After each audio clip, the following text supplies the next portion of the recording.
And I think that has been like a very contentious point for T1 fans and something that you can understand, but you're starting to get at a point where experimentation doesn't seem to work. You're exactly right. T1 lanes extraordinarily well, but this is going to be your roster. Zeus there towards the top side of the map, Elam in the jungle once again, Faker, Gumayusi, and Keria.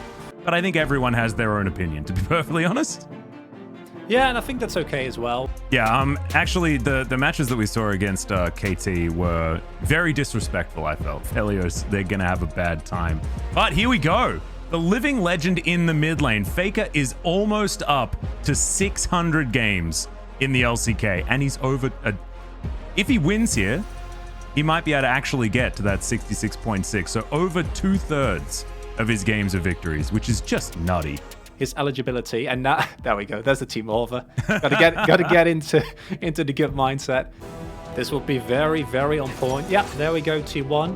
So this is really interesting because what they're doing here is they're delaying the jungle pick, allowing Nongshim to maybe, and we get the Victor lock in here. So I really like Nongshim's team composition. Besides the Renekton, right? I think that if you lock in an Ornn there, all of a sudden you get like a super cohesive. Wanting to try and deny this, and Peanut has actually no idea as he kites his way in. There's the watch out Eep that he has to definitely watch out for. And this is going to be a steal. Peanut already on the back. This is not very fair at all. As you can see, Rich actually being pretty aggressive onto Zeus. I'm going to probably say Zeus a couple of times. That's okay. Because sometimes I just read. Dorkdom and Callan starting off really well here. Faker goes in. Yep, gets the flash out of Bay. Fantastic trade. Keria. Thinking about coming through. Look, should be the Rift Scuttler lockdown for Peanut. There's Keria face checks. Hook is going to miss onto Elam though as Kellen's in a lot of trouble. Faker doesn't have the Emperor's Divide, but they're not going to need it. That's going to be Zeus picking up first blood. Welcome to the LCK, my friend. Able to grab first blood. Faker picks up the next one, and Nongshim find themselves well and truly on the back foot. Nongshim felt a little bit like desperation as well, where Peanut's like, well, I'm behind. I need to try and do everything that I can to try and get this. I'm hoping that this sees the punishment that it deserves. And we're going to see like that decision not made. Good playback there, but Kellen's still dead. Ellen comes in, steals that one away, and Doctor, he's just going to walk this one out. Does still have Featherstorm, so he's not dying anytime soon, but still 3-0. Anything about that's terrifying. And now he's got turret plates as well. Oh god, this is definitely a series for Faker to have his 600th game opportunity. As Zeus possibly in trouble here as Peanut's trying to lock him down. The Narbar coming on through. Really good game sense from Zeus to make sure that he can get towards Faker, who flashes in for his divine. Zeus is still alive, and they're asleep. It's a double kill for the Lilia. And pack it up, boys. We're going to game 2, T1, 1-0. All right. The rest of his team. This is as bad as it gets, honestly, though. And look here, there's no vision. There's no support. Oh, so sick. Yeah. Okay, so you know what we were saying earlier about T1, you know, keeping it together so far? 100%. You know, I really appreciate that they show this kind of level of gameplay in my debut game. It was really nice of them. Yeah, I really appreciate that. Yeah, absolutely. I think to have absolutely no interest in. This Faker's roaming down as well. That's going to be the stun from Keria. Peanut taking a bit of damage from that Void Seeker. The hook's going to go wide, and this is just a free Drake over to T1. This is certainly going to be a game that they're going to have to try and pick up the pieces of, and whether they can even do that is going to be a worry. And I love that... Does not look like they're doing that at all. They're pushing the envelope constantly as Keria goes in. Whoa, the big old flash forward as there's the Gravity Storm. Does do decently, but the stun down, and that is a very, very dead Bay. The Watch Out Eep doesn't necessarily work, but thankfully Solar Flare stuns for about 3 trillion years. Even though right now it doesn't look that likely, you're still fine. Okay.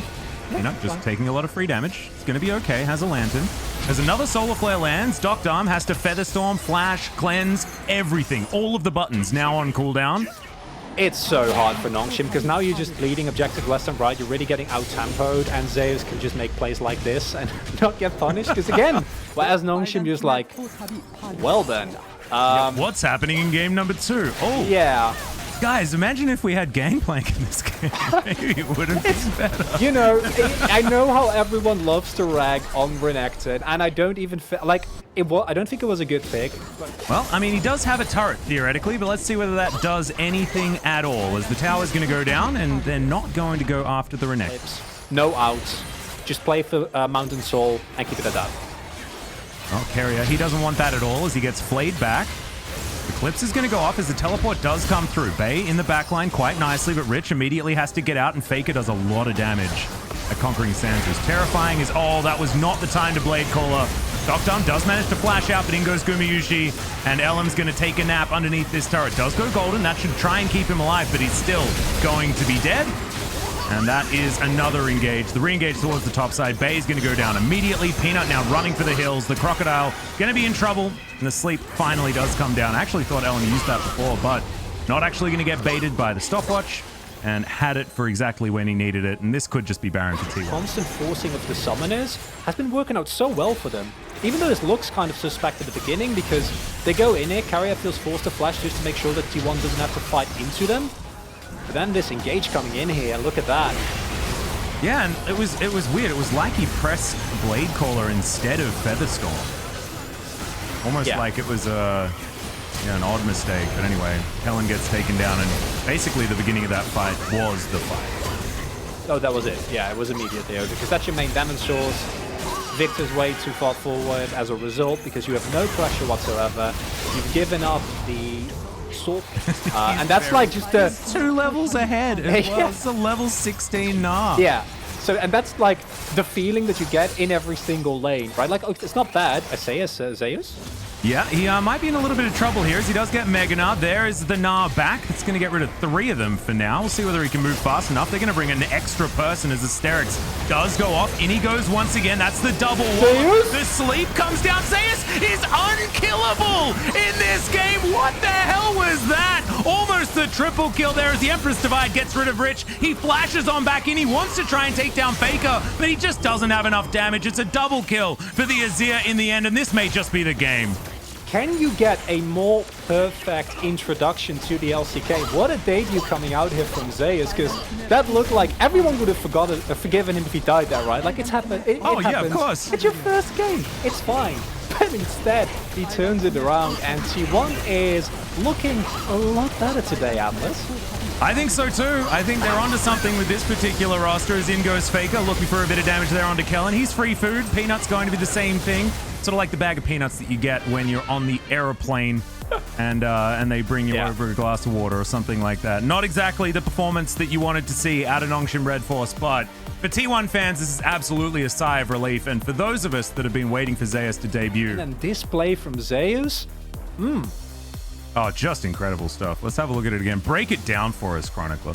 Because this is the point where, like, I was thinking in my head, you know, it happens. It's fine, Zeus. We get caught in the side lane. It happens to the best of us. But even though he uses the Mega Gnar, and here comes the Randuin's in as well, he goes for this immense re-engage, and he is so incredibly tanky. The immediate follow-up that comes in from Gumayushi, and just the amount of gold that's in the pockets here for T1, and Zeus can just sit there and be, okay, you know? Oh my god, and he survives as well. They look amazing. He does the most damage in the game, Atlas. This is his first LCK game ever. This is nutty. And look, he had a great lane. He had a great start. You know, everything did work out for Zeus, but you know, they relied on him to push that victory forward. And Carrier will pick it up on the Leona pick. First POG of the split. Interesting. 여기 나도 수 있나? 할 수 있어? 일단 빼볼게. 어때? 살만해? 살만하다. 봐주자. 미던 드롭 쫄게. 나 5초 기다려. 5초. 에, 다 나가거든. 천천히 깨져봐. 쏠라리 나로 봐봐. 나 살았네. 야. 왼쪽. 내가 전화했어. 이용. 끝난다. 가자. 이거 무딜 플래시. 맨날 끝날만해. 내가 무딜 막 할게. 그냥 뛰면은. 라인만 끝난 거만 생각해. 안 무빙해. 나도 안 무빙. 타워 치면 끝나? 끝나. 때리면 열려. 때리면 열리는 거야. 오른쪽 해야 돼 지금 상대. 안돼. 그지. 그만 넣어야지. 아니 무시해. 그지. 때리면 열려. 그지. 때리면 열려. 그지. 열어버려. 그지. 그만 넣어야 돼. 잡아. 어디로. 그지. 그만 넣어야지. 그지.